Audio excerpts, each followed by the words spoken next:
Colorado Center for the Blind. Take charge with confidence and self-reliance.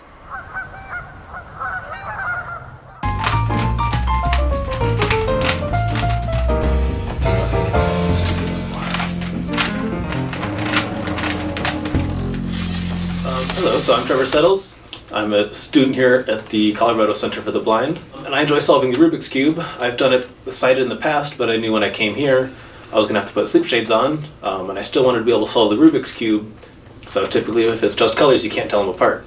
So what I wanted to do is make a good tactile Rubik's Cube. So some of the properties that I wanted to have with the cube is none of the textures have an orientation to them. If something gets turned, you can't tell. It doesn't matter, because that's how it is on a normal Rubik's Cube. So it's got 6 different textures, 3 sets of opposing textures. It has the 2 sides of Velcro, the hook and loop. It's got a smooth and rough side, and then a bump and holes. Well, I first started when I was in high school. I just like puzzles, and I was trying to figure out, like, how does this work? I used it so much that the sticker started falling off, and I couldn't really use it anymore. So I was like, I guess I'll turn it into a tactile Rubik's Cube. I solve it just like I do a normal Rubik's Cube. The first I get myself oriented, so the centers on the Rubik's Cube never move. So I start solving this fuzzy side first, so that's what I'm going to find. Put that on the bottom, and I'm going to find the other fuzzy pieces. So now I got all of these fuzzy pieces down on the bottom, so it's called the cross. And then the next step is I'm looking for corners with the fuzzy on them in that position. So this is all algorithms basically that I've learned just from kind of messing around with the cube a lot. So now I have this whole layer is done. So I'm next going to put these pieces in the middle layer, which is the third step.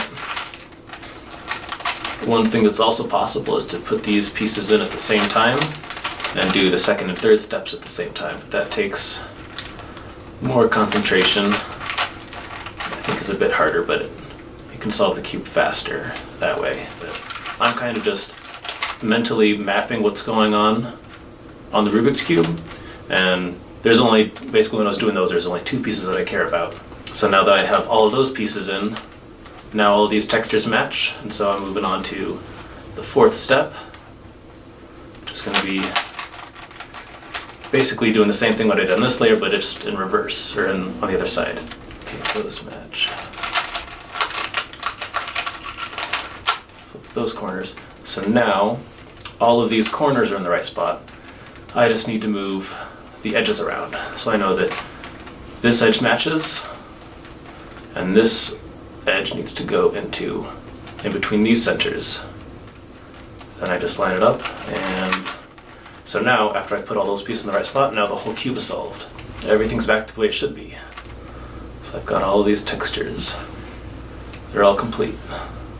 As I've been cubing longer, there's more efficient ways to solve it.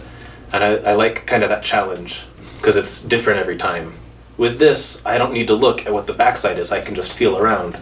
So I've started not moving the cube, I just keep it in this orientation with the fuzzy on top and the bumps in front, and it stays that way through the whole solve. For my Braille project, what I'm going to be doing is I'm going to be making a Braille manual for solving the Rubik's Cube. Explain the notation and explain what to move what piece where. I think it'll be a pretty cool challenge to teach other people how to solve this with only Braille. So it should be pretty cool.